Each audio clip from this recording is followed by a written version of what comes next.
Eu quero conversar com vocês nessa noite sobre uma realidade que, se não é, eu ia dizer que se não é uma realidade, mas já é uma realidade. E nós precisamos nos atentar para essa realidade, não somente como igreja, mas também como sociedade. Nós precisamos nos atentar para essa realidade. Então eu quero falar com vocês a respeito do envelhecimento. Porque se nós fizermos uma pesquisa aqui na nossa igreja, nós vamos detectar que já temos várias pessoas com 60 anos mais. Recentemente a igreja fez aqui um encontro, né? Um encontro dos 60 a mais. A primeira vez na minha vida que eu participei desse encontro. E eu descobri que eu já estou com 60 a mais. E como eu, talvez muitos de vocês já estão com 60 a mais. Esse é o meu conforto, o meu consolo. Eu não estou sozinho nisso. E eu acredito ser importante nós falarmos um pouco sobre isso. Então eu trouxe como tema a oração do velho. E trago para vocês o Salmo 71, para nós meditarmos um pouco nele. Salmo 71, versos 15 a 18. Vamos tentar absorver alguma coisa aí útil para nós através desse texto. A palavra de Deus sempre é útil. O preletor que não é muito útil, mas vamos tentar aqui, tá certo? Vamos ler todos juntos? Está aí impresso. Vamos ler todos juntos? A minha boca falará sem cessar da tua justiça e dos teus incontáveis atos de salvação. Falarei dos teus feitos poderosos, ó soberano Senhor. Proclamarei a tua justiça, unicamente a tua justiça. Desde a minha juventude, ó Deus, tem-me ensinado, e até hoje eu anuncio as tuas maravilhas.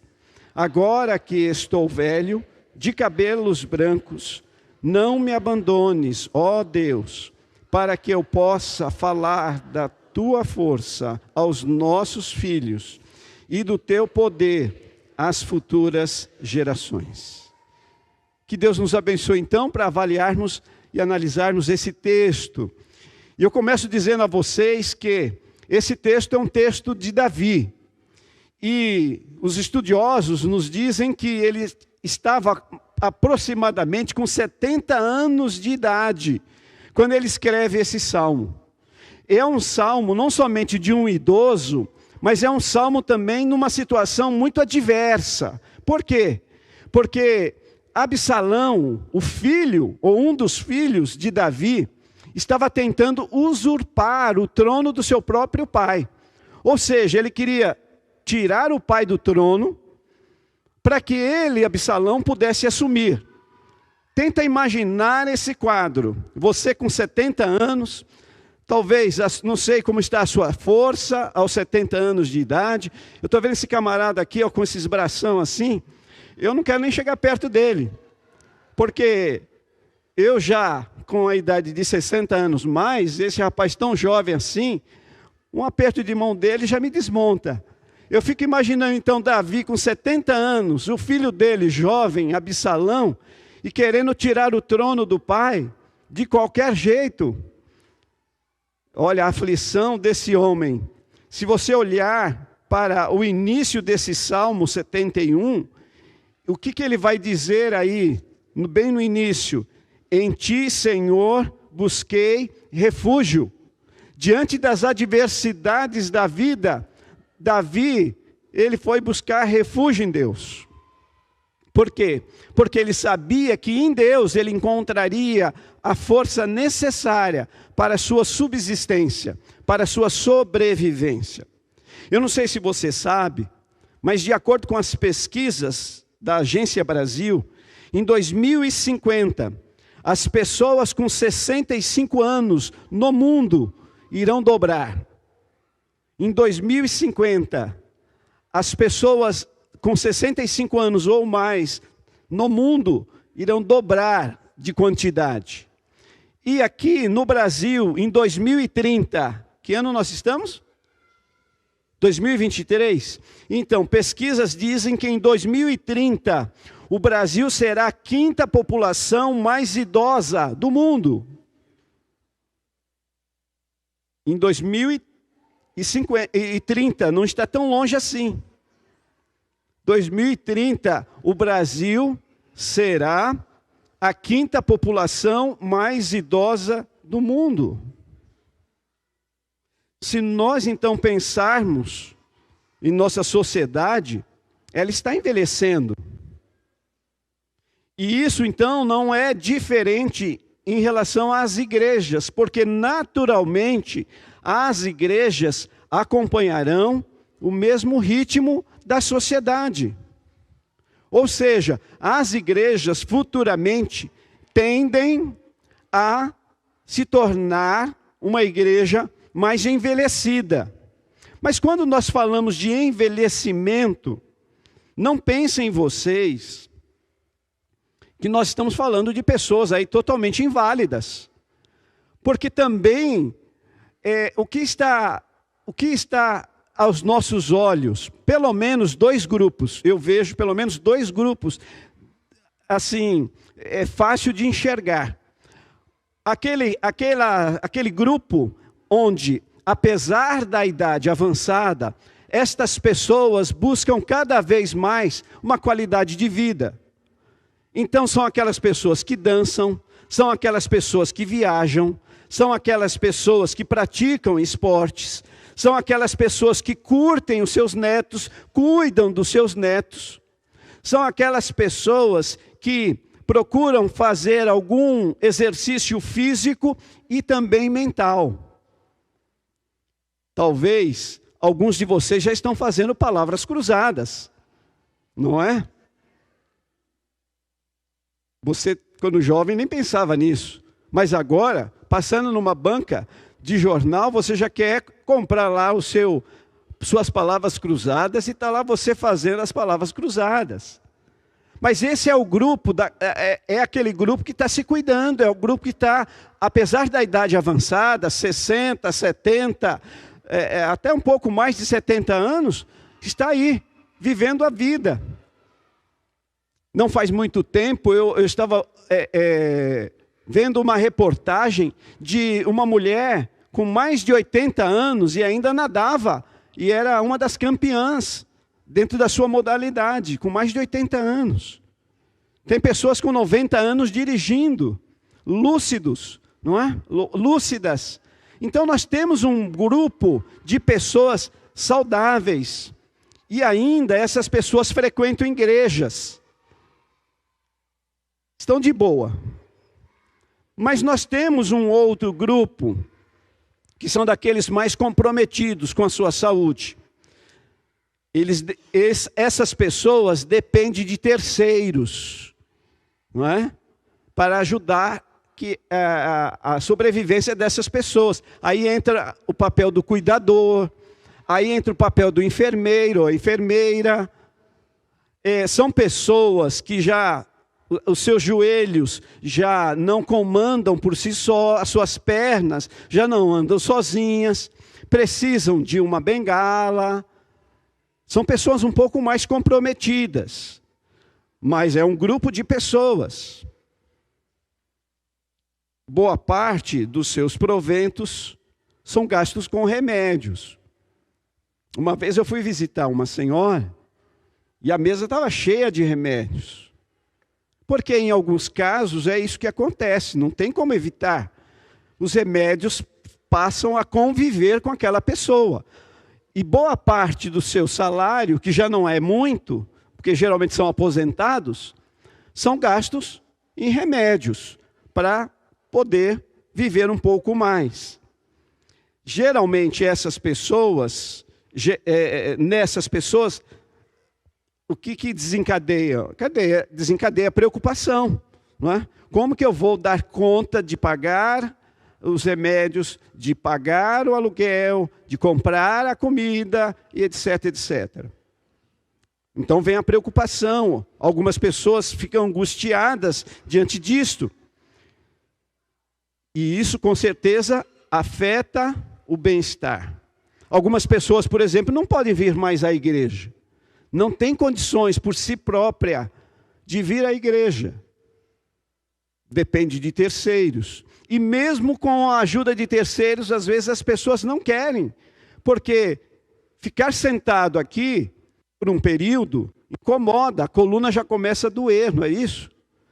Esse é o grupo de pessoas que existem. Mas para a grande maioria, aqui é uma avaliação pessoal, para a grande maioria, eu acredito que as dores são inerentes a essas pessoas. Você já ouviu falar de artrite? Já? Artrose, já ouviu falar? Já ouviu falar de lombalgia? Já ouviu falar de tendinopatia? Olha, estou falando só alguns nomes aí, mas existem tantos outros. Porque nós vamos adquirindo ao longo do tempo, não é? Talvez os mais jovens não sabem o que é isso. Mas quem está nos 60 a mais, e daí para cima, já começam a perceber os resultados do envelhecimento. Então nós temos esses dois grupos aí, muito visíveis diante de nós. Uma das coisas que acontece muito nessas idades é o isolamento social. Por quê? Porque os amigos, as amigas começam a morrer, vão envelhecendo e por conta da idade avançada vão morrendo. E você vai sobrando, não é? Aí você fica olhando, olha, aquele meu amigo morreu, aquela minha amiga morreu, e assim vai, não é? As pessoas vão falecendo e você vai tendo essa perda, e isso te afeta. Sem contar com o que às vezes acontece também, a própria família tem as suas dificuldades de ter o seu idoso e cuidar desse idoso. Isso é natural, de algumas famílias, é uma realidade. Então esse idoso vai tendo perdas, Então são os dois grupos que nós vemos. Poderia até mencionar um terceiro grupo, que são aqueles que envelhecem, mas não querem reconhecer que estão velhos. E a gente percebe que a gente está envelhecendo, principalmente quando nós entramos no ônibus. Recentemente eu entrei no ônibus, eu e outro jovem, e nós estávamos conversando, e de repente alguém me cutucou. E eu fui ver quem me cutucou, era uma jovem que estava se levantando e querendo que eu sentasse. Foi aí então que eu descobri que eu estou ficando velho. Outra vez, eu subi no ônibus, eu estou usando muito ônibus agora, então eu subi no ônibus, e assim que eu subi, alguém já foi levantando para me dar lugar, porque tem uns assentos reservados para idoso, não é isso? Eu não sei porquê, ela olhou para mim e achou que eu estava idoso, eu não me vejo idoso. Mas aquela pessoa levantou. Então, pessoal, uma dica para vocês, quando alguém começa a levantar para você sentar no ônibus, pode acreditar que você está envelhecendo. Reconheça que é melhor. Ou ainda tem aquele negócio, né? 60 anos não paga mais. Eu já sei agora, então é só mostrar o RG, não precisa mais pagar. Isso é uma delícia. Você vai para tudo quanto é lugar de ônibus e não precisa pagar. Está vendo? Se você não sabia disso, é só você andar com o seu RG ou com uma carteirinha, né? Tem uma carteirinha do idoso também, que eu não tenho ainda. Mas, gente, eu mostro a carteirinha, subo pela frente, desço pela frente, que delícia. Não poder pagar. Posso pegar 3, 4 ônibus por dia que não tem problema. De graça. Metrô de graça agora. Não sabia disso também. Metrô de graça. Gente, eu estou envelhecendo e vocês também estão envelhecendo. E daqui 7 anos, não é isso? Daqui 7 anos, o Brasil será a 5ª cidade, ou o 5º país, mais velho do mundo. O que nós faremos? O que nós, como velhos, faremos? O que vocês, mais jovens, farão conosco? Já estou inventando de fazer uma porta aqui. Que bênção, né? Para a gente não precisar dar toda essa volta para ir até o sanitário. Que bênção, não vejo a hora dessa porta ficar pronta. Gente, não é fácil não. Envelhecer não é fácil. É privilégio de poucos. Mas serão muitos, em breve, serão muitos. Mas assumir a velhice é algo libertador. É algo libertador. Você precisa ter essa compreensão. Tem pessoas que ficam chorando pelos cantos das paredes, porque envelheceu, ou porque já passou dos 60 anos. Gente, envelhecer é libertador. Por quê? Porque envelhecer não significa estar impedido de fazer as coisas. Mas é você já ter a compreensão de que certas coisas não é mais aplicável para você. Deixa que os mais jovens façam, né? Antigamente eu pegava esses bancos tal, e a gente pegava em 3, 4, vamos virar esses bancos tal. Agora eu deixo para os mais novos. Eu deixo para os mais novos porque a coluna já começa a dizer, olha, não faz isso não. Então, é isso, é natural a todos nós. É natural a todos nós. Mas independente qual é o grupo em que você participa, se você está no grupo daqueles saudáveis, idosos mais saudáveis e ainda continua dançando, ou você é daquele grupo mais limitado, precisa de uma bengala para poder andar, ou você é aquele que não reconhece que já está no grupo dos 60 a mais, eu acredito que nesse texto o salmista nos dá uma dica de como nós podemos viver, como você jovem pode se preparar para a sua velhice e como nós podemos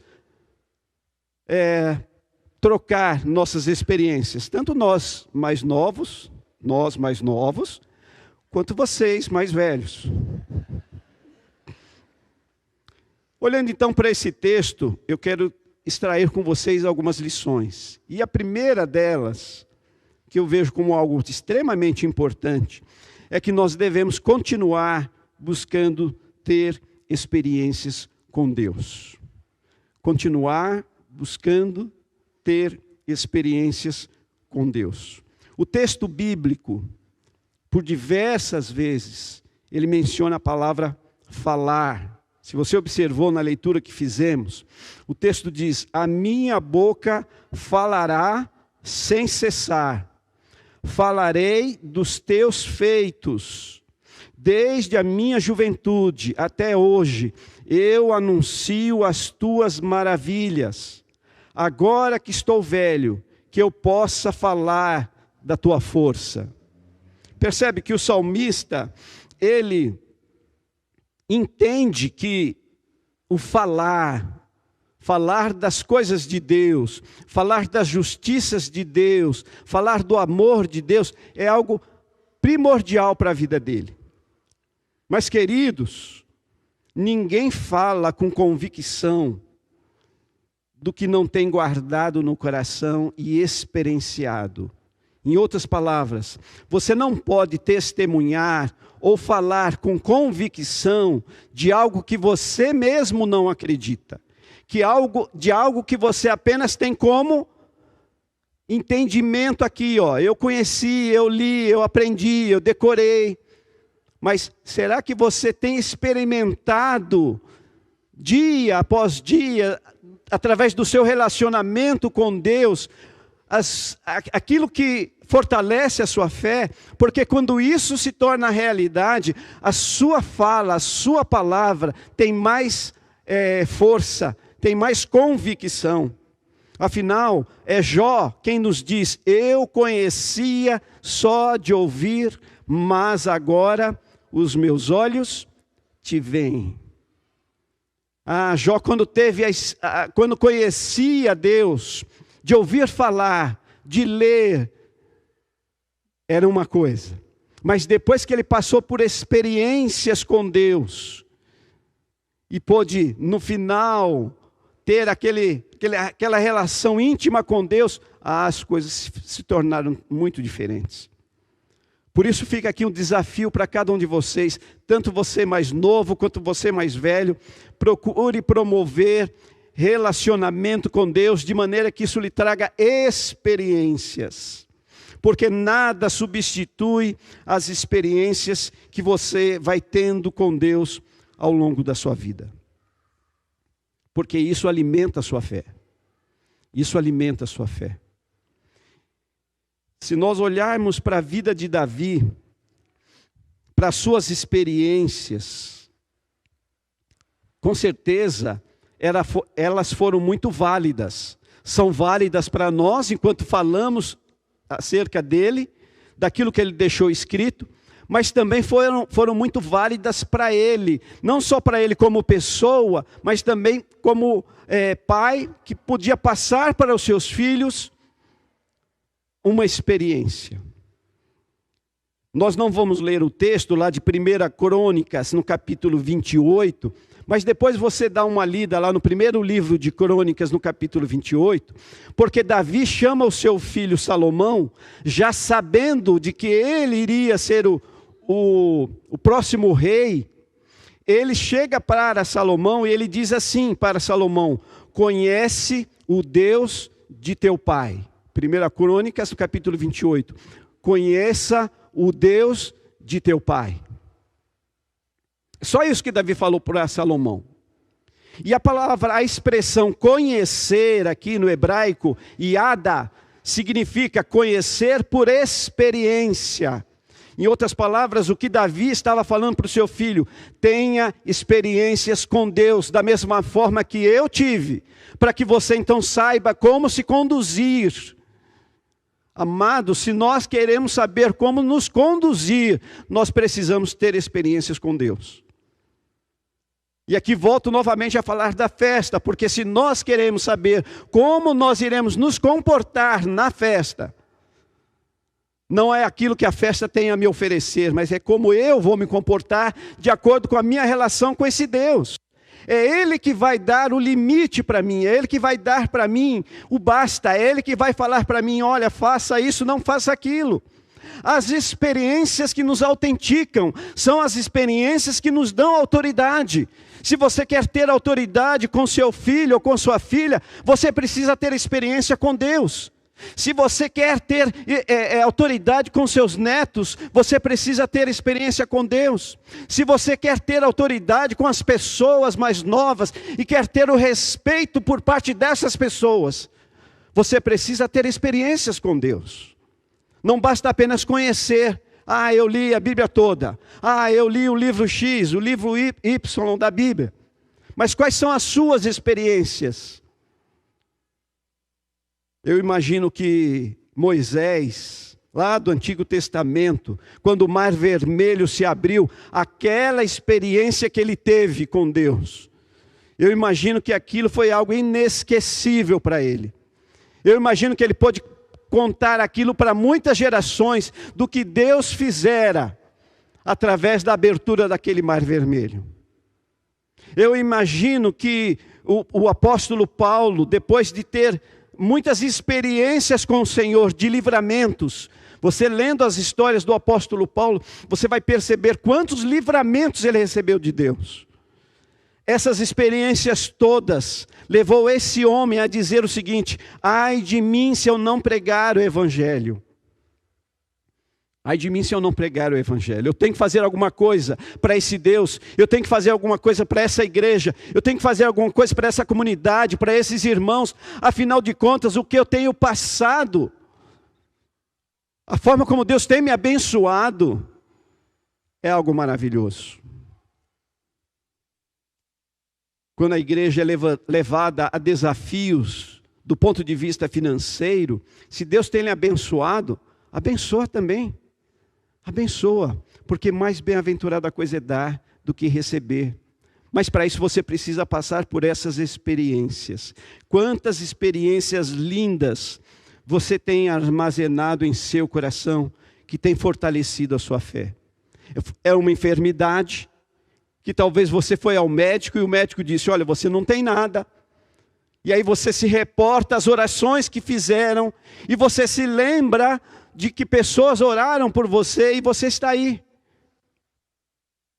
É uma aquisição que você fez depois de muitos anos de trabalho. Agora você tem a sua casa, agora você pôde trocar de carro. E você então tem essa experiência sabendo que foi Deus quem lhe abençoou. Foi Deus quem investiu na sua saúde. Foi Deus em quem investiu na sua família. De modo que as coisas se organizassem de tal forma para você ter o êxito X ou Y. Essas experiências e tantas outras devem ficar gravadas no seu coração, e serão essas experiências que darão a você a autoridade. Por isso eu digo que nós precisamos continuar buscando ter experiências com Deus vivo, além de apenas um entendimento. Mas a segunda lição que eu vejo nesse texto é de que no envelhecimento são necessárias forças divinas. No envelhecimento nós precisamos de uma força extra. Leia para mim esse texto aí.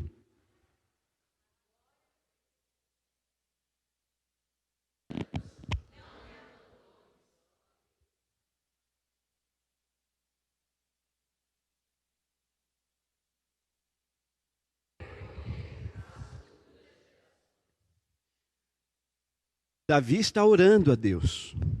E nessa oração, ele diz para Deus: não me abandones. Não me abandones.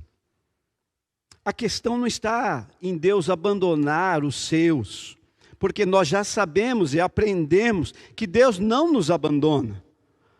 Ao contrário, Deus sempre está conosco. Ele é um Deus presente todos os dias.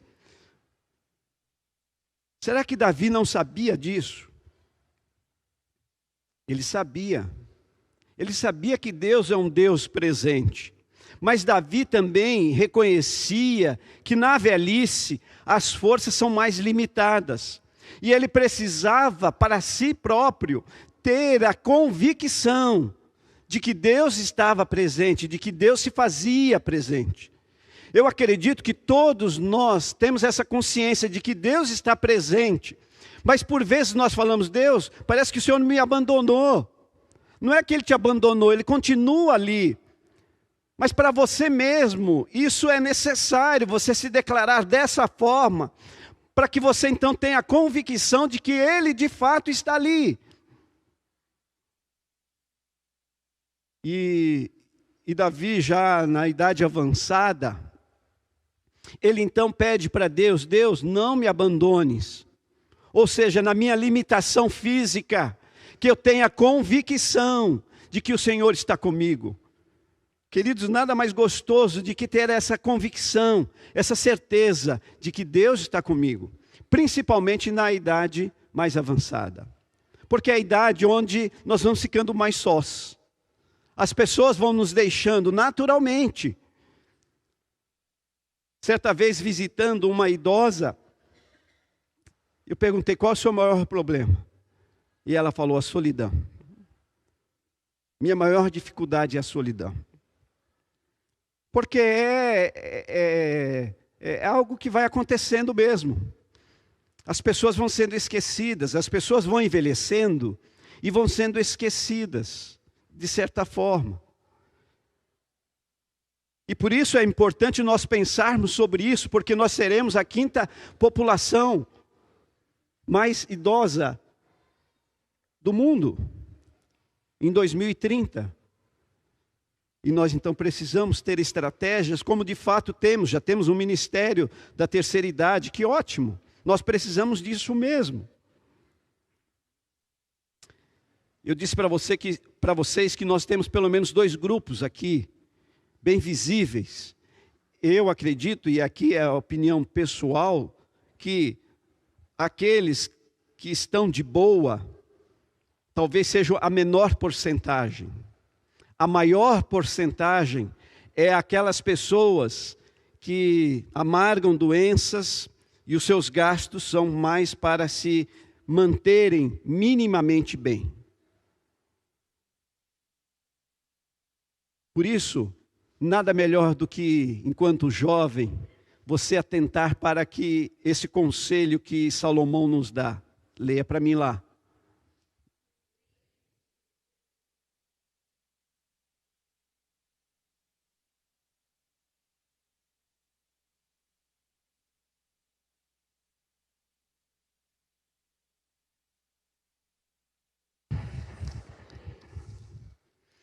Jovem, deixa eu lhe dizer uma coisa, eu não sei se isso é bom ou ruim para você, mas você vai envelhecer.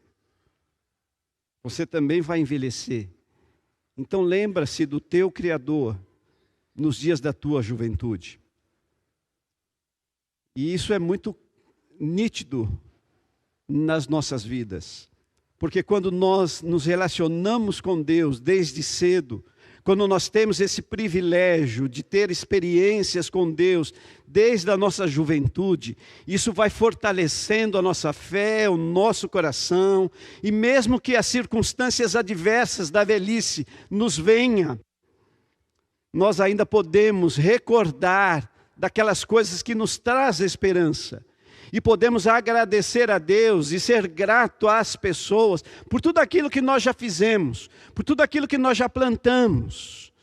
Por isso que é importante lembrarmos do nosso Criador ainda na juventude. Porque o envelhecimento é uma etapa da vida que, apesar de ter vários desafios, também vai nos lembrando sobre um aspecto, que é o aspecto da finitude. Ou você pensa que você é eterno? Todos nós vamos nos desgastando com o passar do tempo. E se Jesus não voltar antes para nos levar, a finitude é o nosso caminho. Por isso, nada melhor do que nos lembrarmos do Senhor. Não me abandones. Não me abandones. Esteja sempre comigo, que eu tenha essa percepção da tua presença. Não importa a minha idade, mas que desde a minha juventude eu tenha essa percepção. O Senhor está comigo. Agora já estou velho, já estou de barba branca, cabelo branco, é o que está dizendo Davi. Mas continua comigo, porque eu quero continuar falando da tua palavra, das tuas verdades, da tua justiça às gerações vindouras. Foi a oração de Davi. Embora haja o conhecimento, embora haja a sabedoria, os idosos não terão a mesma energia dos mais novos. Isso é bíblico, a Bíblia diz isso, de que os mais idosos não têm a mesma energia dos mais idosos. Os mais idosos são mais fortes. Não é? Com exceções. Aliás, desculpa, os mais jovens são mais fortes. A Bíblia fala sobre isso, né? Que o jovem tem um vigor. Eu me lembro que o Edson Lopes contava as experiências aí de que ele corria na cantareira com os amigos e ele subia e descia morro. Não é? Hoje ele já não faz mais isso. Não é? Hoje ele só vai no retinho, né? na grama. Mas na juventude era aquele vigor, né? Vamos subir morro, vamos descer morro. Ah, isso é fichinha, né? E realizava vários quilômetros. Mas a idade chega para todos nós e o vigor já não é mais o mesmo. Mas isso não deve nos deixar deprimido. Ao contrário, é uma nova fase da vida. E a gente então tem que aproveitar essa nova fase da vida. Porque se nós não temos a mesma energia que os mais novos, nós temos o conhecimento, nós temos a sabedoria e pode haver a troca. Então, meu querido idoso, você tem duas possibilidades. Ou você se fecha em você mesmo e na sua velhice, ou você busca superar as suas limitações. Busca superar as suas limitações, as suas dificuldades. Então, se eu tenho dificuldade com a tecnologia, eu fico ligando para minhas filhas direto lá. Olha, como que faz isso? Como que instala isso? Como desinstala aquilo? E a gente faz videochamada e elas vão me ajudando lá. Olha, mexe aqui, aperta aqui. Aí eu tiro o celular lá do local. Pai, põe um negócio aqui, põe o celular direito.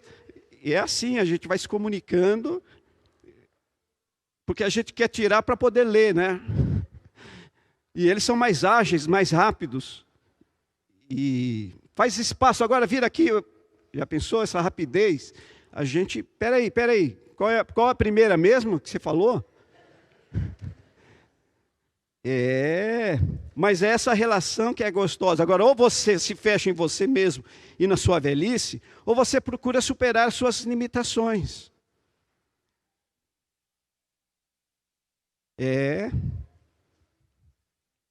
Então, meus queridos, o Senhor, Ele nunca te abandona. Você que pode ter essa sensação de que Ele já não está tão perto de você, mas Ele está lá. Então realize as coisas, tudo aquilo que vier à tua mão para realizar, conforme as forças que Deus lhe dá, conforme aquilo que for possível você fazer. Mas em terceiro e último lugar, a lição que eu quero transmitir para você é: preserve o intercâmbio das gerações. Preserve o intercâmbio das gerações. O salmista fala da sua juventude e de como Deus ensinou ele nesse período.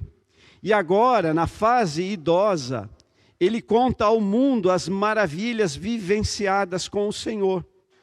Então, é interessante observar aqui a comunicação desse mesmo homem com o homem mais novo e o homem mais velho. Esse mesmo homem estava se comunicando.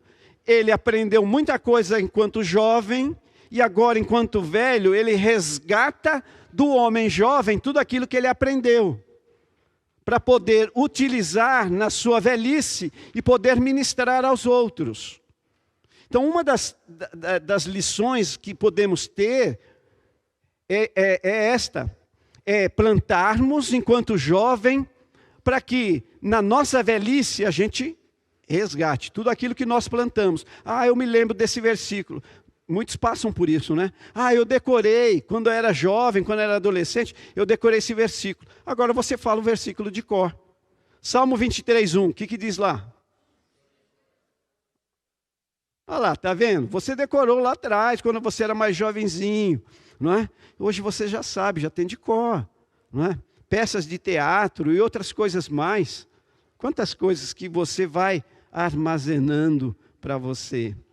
Então ele resgata a sua juventude e traz essa experiência para a vida adulta. E isso é fantástico.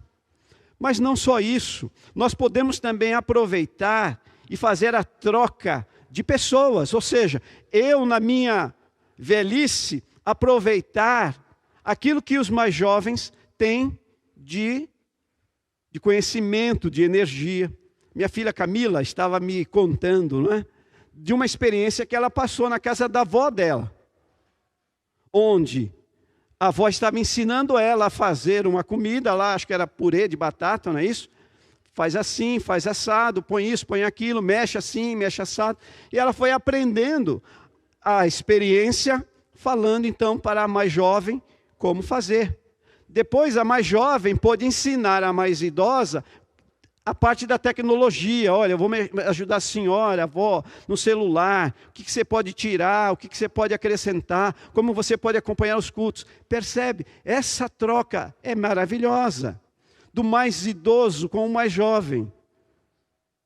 Por isso, mais jovem, não nos abandone, por favor. Aprendam conosco muita coisa. Talvez a paciência, a calma, lidar de boa com algumas situações. Mas nós também queremos aprender com vocês essa vitalidade que vocês têm, essa força, e nos ajudar nesse conjunto a construir coisas bonitas. Acho que foi em maio, né, que nós tivemos aqui a tarde da saúde, não foi? A tarde da saúde, que foi para os 60 a mais. Gente, eu saí daqui dando pulo de alegria, porque me disseram que eu tenho 50 anos.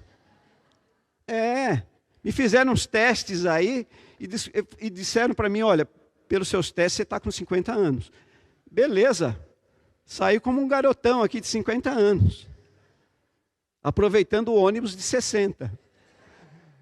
Percebe? Olha só, essa troca, gente, é maravilhosa. Eu fico então pensando como a geração mais velha tem a ensinar os mais novos.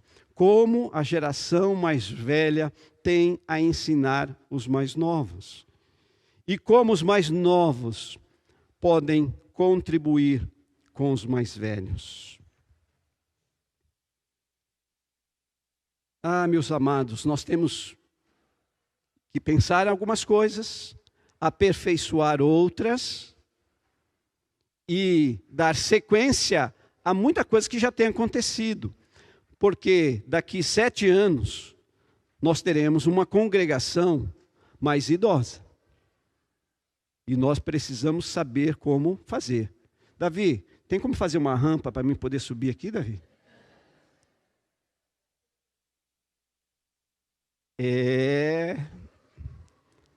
A gente brinca, mas é sério, né? A gente não sabe, mas talvez precisaremos de uma rampa. Por isso, meus amados, eu quero concluir com uma palavra do pastor Osiel, quando ele nos diz que a vida física, ela tem um começo, meio e fim.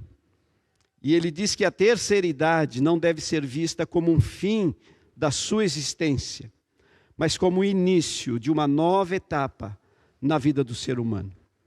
Você que tem 60 anos mais, você está começando uma nova etapa na sua vida. 70, 80 anos, não sei quanto Deus vai lhe presentear, você está construindo uma nova etapa na sua vida. Talvez a etapa da experiência. A etapa, tudo aquilo que você acumulou, que Deus lhe permitiu acumular das experiências com Ele. E você agora pode ensinar os mais novos. Seus filhos, os seus netos. Como foi bom participar da escola bíblica dominical. Porque agora você pode ensinar os seus mais novos como isso é importante, ou como foi importante para a sua vida. Quantos ensinos você adquiriu, quanto conhecimento você tem, quantas experiências você ajuntou para si. Eu quero lhe convidar nesse momento para uma oração uníssona, todos nós fazendo a mesma oração. Talvez declarando nesta oração: "Sê minha vida, ó Deus. Sê a minha vida, ó Deus." Porque para viver em qualquer época da vida, para viver para cima, para viver alegre, para viver otimista, para viver agradecendo a Deus, a gente precisa pedir a Ele: "Sê a minha vida, ó Deus. Sê a minha vida. Não me abandone." Que eu nunca tenha esse sentimento de que eu estou só. Mesmo quando os mais novos não estiverem comigo, mesmo quando eu não puder andar, porque eu tiver que estar em casa por alguma razão de enfermidade, que eu tenha a sensação e a certeza de que o Senhor não me abandonou, que o Senhor está comigo. Ser a minha fonte de saber, ou seja, eu quero continuar influenciando as pessoas, então, que o Senhor vá derramando da tua sabedoria, do teu saber, para que eu possa então espalhar para as pessoas quem tu és e o que tu fazes. Ser o primeiro no meu coração. Ser o primeiro no meu coração. Eu posso ter tantas pessoas importantes, mas o Senhor é o primeiro. Seja o primeiro no meu coração. Porque somente assim, as experiências que eu tiver contigo, eu poderei convencer os outros, talvez mais novos do que eu, que vale a pena crer, que vale a pena continuar, que vale a pena persistir. Porque afinal de contas foi isso que Davi pediu nessa oração. Ele pediu isso. Que você também peça isso através dessa oração que nós faremos através dessa música.